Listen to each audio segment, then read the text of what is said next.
Selamat pagi Mbak Caca, selamat pagi teman-teman semua. Perkenalkan, nama saya Niziat Sabita Zulfikar dengan NPM 60222119.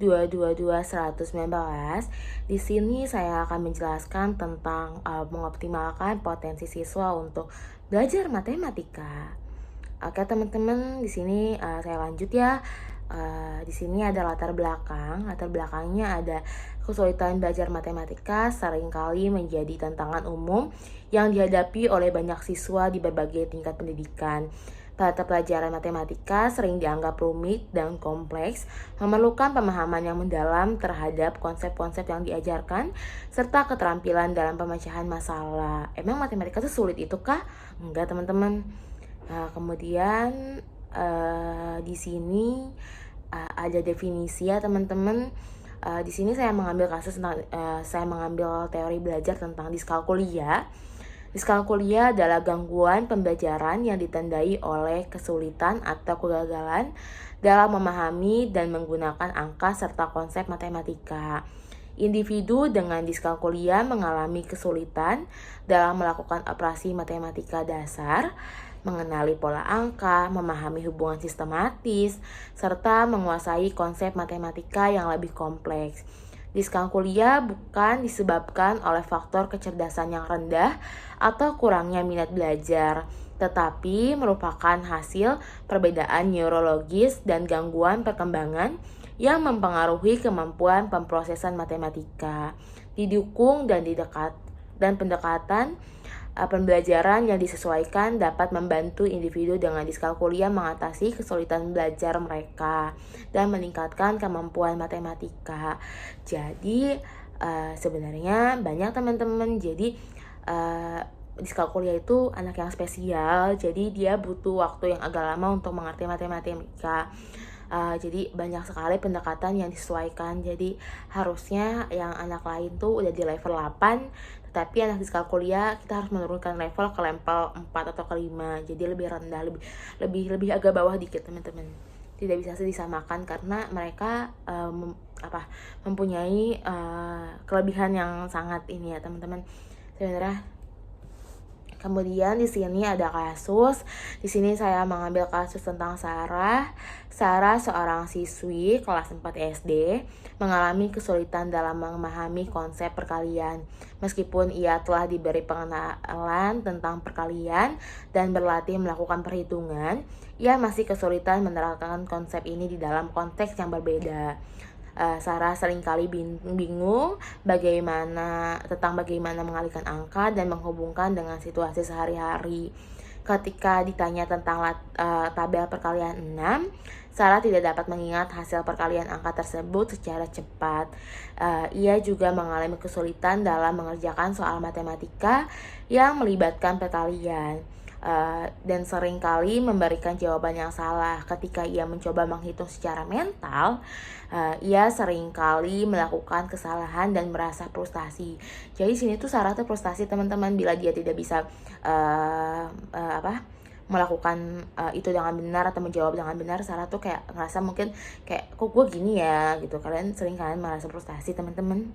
Terus Sarah juga menunjukkan kecemasan yang berlebihan ketika berhadapan dengan matematika. Ia merasa tidak percaya diri dan cenderung menghindari tugas-tugas yang melibatkan matematika. Itu salah gak sih menghindari? Sebenarnya gak salah, tapi salah. Jadi harusnya dihadapi nih. Kita harus cari nih gimana nih yang lebih baiknya, gimana nih baiknya. Kita harusnya belajar lah. Setiap pembelajaran tuh kita akan bisa kalau kita terus belajar terus menerus ya teman-teman ya. Terus di sini tuh Sarah merasa terbebani dengan tugas-tugas matematika di sekolah dan seringkali mengalami kecemasan jelang ujian matematika. Jadi karena gangguan diskalkulia ini teman-teman, jadi Sarah mengalami kecemasan dan lain-lain. Sama yang seperti saya bilang, diskalkulia itu levelnya mungkin kalau di anak-anak yang biasa harus 8 atau 9, diskalkulia itu masih 4 atau 5. Jadi kita harus kayak ya takut mereka. Terus di sini ada ciri-ciri diskalkulia. Yang pertama, kesulitan memahami angka dan hubungan matematika. Jadi mereka tuh susah untuk memahami angka. Jadi kadang-kadang mereka tuh dari 9 sama 6 tuh kadang-kadang mereka ketukar teman-teman, atau misalkan 0 sama 6 ketukar, atau 9 sama, ya tadi aku bilang 9 sama 6 ketukar. Jadi banyak banget, kadang-kadang 9 sama 4 pun mereka ketukar teman-teman. Terus habis itu kesulitan dalam menghitung dan melakukan operasi matematika. Seperti yang kasus Sarah tadi, jadi Sarah kesulitan dalam melakukan perkalian. Jadi kayak mereka tuh nggak tahu nih harusnya ditambah atau dikali. Mereka tuh kadang-kadang nggak tahu gitu, kayak mereka tuh sulit. Jadi harusnya melakukan operasi matematika ada bilangan ganjil atau genap, mereka tuh nggak bisa membedakan teman-teman. Ini tuh yang ganjil apa yang genap ya gitu. Kemudian di sini ada kesulitan mengenali dan menghafal angka seperti yang saya tadi bilang. Jadi ya kesulitan ini antara angka 6 atau angka 9 ya gitu. Jadi susah membedakan karena bentuknya mungkin sama. Yang selanjutnya ada kesulitan dalam mengorganisir dan mengelompokkan data matematika. Jadi itu tuh seperti yang gimana sih bilangan ganjil. Jadi meskipun kita udah jelasin terus menerus, tapi mereka tuh masih agak kayak gitu loh. Maksudnya kayak kita harus butuh waktu yang ekstra untuk mereka menjelaskan kepada mereka gimana nih, ini gimana nih gitu. Jadi susah. Jadi bilangan ganjil sama genap tuh kadang-kadang mereka tidak bisa bedain. Misalkan itulah ini men atau plusnya mereka nggak bisa ngebedain itu teman-teman. Selanjutnya di sini ada teori yang berkaitan. Dalam teori belajar perspektif kognitif, memproseskan informasi dianggap sebagai faktor sentral dalam pembelajaran. Hal ini berarti bahwa individu dengan kesulitan belajar termasuk diskalkulia mengalami hambatan dalam pemrosesan informasi yang terkait dengan matematika. Mereka mungkin mengalami kesulitan dalam memahami konsep, mengingat fakta-fakta penting, atau mengorganisir informasi matematika dengan benar. Dalam konteks ini, pendekatan yang berfokus pada pengembangan keterampilan kognitif menjadi penting.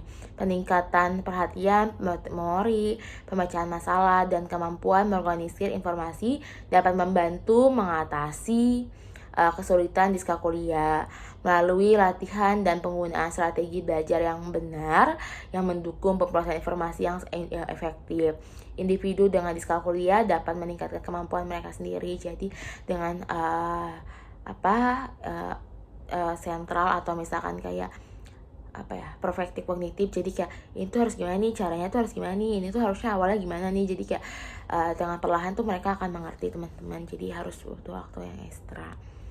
Terus di sini ada cara penanganan anak diskalkulia. Yang pertama, perbanyaklah memberikan contoh yang konkret untuk memastikan bahwa anak memiliki pemahaman yang kuat sebelum para pendidik melangkah kepada konsep yang lebih abstrak. Hal tersebut akan membantu anak dengan gangguan diskalkulia untuk memvisualisasikan konsep. Jadi kita cari nih apa yang lebih mudah, kayak konsep yang lebih mudah dulu nih. Anak diskalkulia kan anak yang butuh ya. Jadi kayak yang mudah dulu dari tambahan 1 atau gimana. Jadi yang benar-benar real adanya gitu. Jadi kita kasih contohnya tuh yang benar-benar terjadi di dunia ini gitu teman-teman. Terus ada berikan kesempatan pada anak dengan gangguan diskalkulia untuk menggunakan grafik, gambar, kalimat, kartu yang bisa membantu anak dalam hal pemahaman soal matematika. Hubungkan permasalahan yang ada dalam soal ini dalam kehidupan sehari-hari. Jadi kita bisa nih pakai gambar atau pakai balon foil. Misalkan balon foil juga bisa angka 1, 2, 3 sampai 10 sampai 0. Terus kayak pakai kotak-kotak, jadi kita suruh menyusun gimana nih kayak dalam permainan gitu teman-teman. Pokoknya dari gambar, kalimat atau gimana. Jadi jangan buat mereka bosan, karena kalau bosan ya mereka tidak mau belajar teman-teman gitu. Kemudian di sini masih ada cara penanganannya. Pengembangan sebuah konsep diri pada anak berkebutuhan khusus seperti saya bisa. Jadi terapkan dalam diri mereka bahwa mereka tuh bisa. Jadi jangan bilang kalau mereka tuh nggak bisa teman-teman. Kadang-kadang ada beberapa orang tua ya udah mama juga nggak bisa, ya ngapain juga gitu, kayak ya udah mama juga nggak bisa, ya udah tenang aja. Jadi jangan kayak gitu. Kalau buat anak diskalkulia tuh harus butuh semangat yang kayak udah mama bisa ya, kamu harus bisa gitu.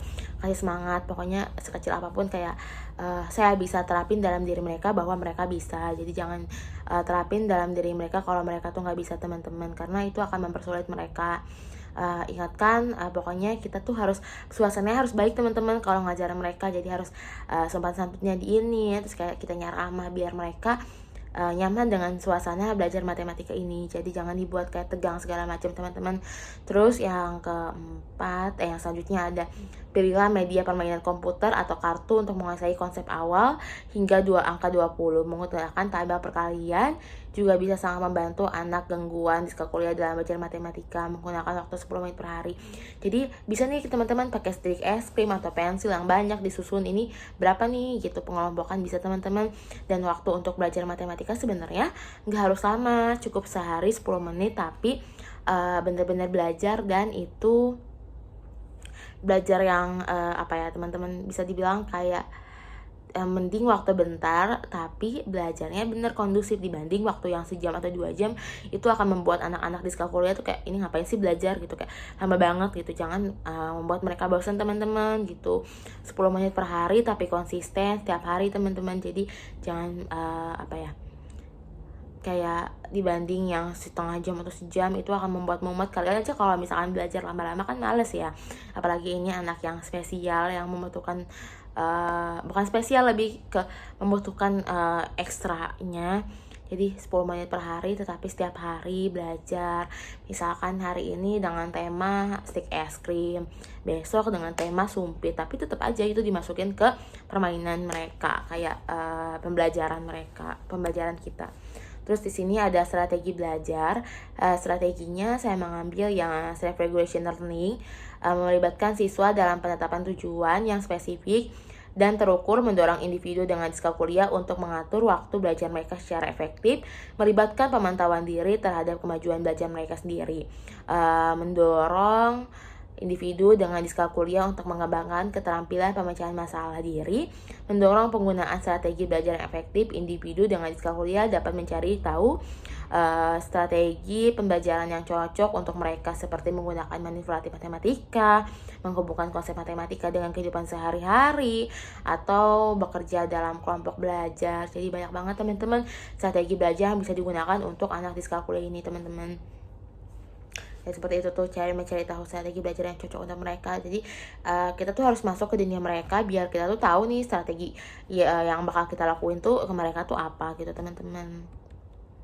Terus di sini ada motivasi belajar merupakan faktor penting dalam membantu anak diskalkulia menghadapi kesulitan belajar matematika. Jadi motivasi dari kita tuh sangat penting teman-teman. Jadi kayak biar mereka semangat setiap harinya gitu. Mungkin emang berat tapi ya semangat. Terus ada cari tahu minat atau topik spesifik yang menarik bagi anak diskalkulia. Bantu mereka melihat bagaimana matematika terkait dengan minat mereka. Misalnya dengan menunjukkan bagaimana matematika digunakan dalam olahraga atau musik yang mereka sukai. Misalkan mereka sukanya renang, kita masukin tuh renang tuh. Misalkan kamu kalau misalkan nanti renangnya makin lama itu bakal ikut lomba, nanti dapat juara segala macam. Pokoknya kita masukin misalkan dia lombanya dia sekarang menangnya cuma 2 menit, misalkan besok 3 menit, berarti tambahnya berapa menit gitu.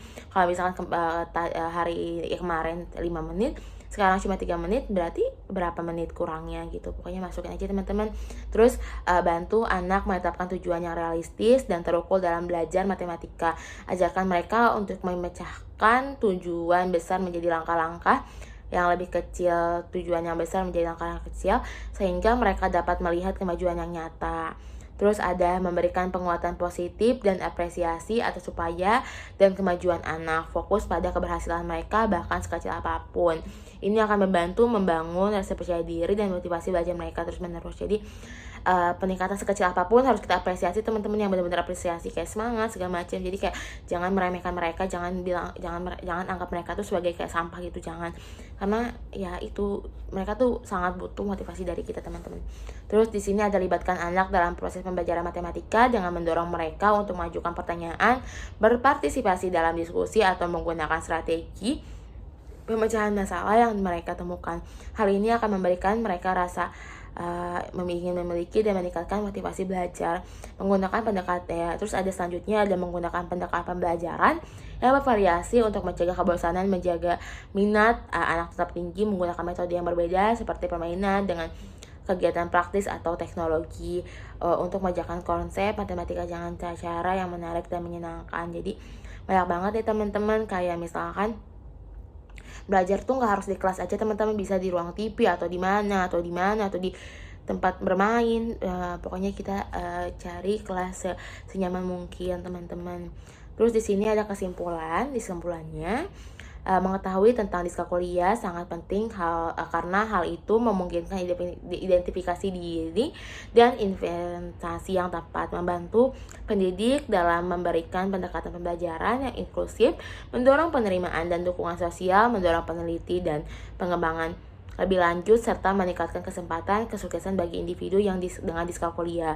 Dengan pemahaman yang baik tentang gangguan ini, kita dapat menciptakan lingkungan yang lebih inklusif, mengurangi stigma, dan memberikan dukungan yang diperlukan untuk membantu individu dengan diskalkulia mengatasi kesulitan matematika dan mencapai potensi penuh mereka dalam berbagai aspek kehidupan.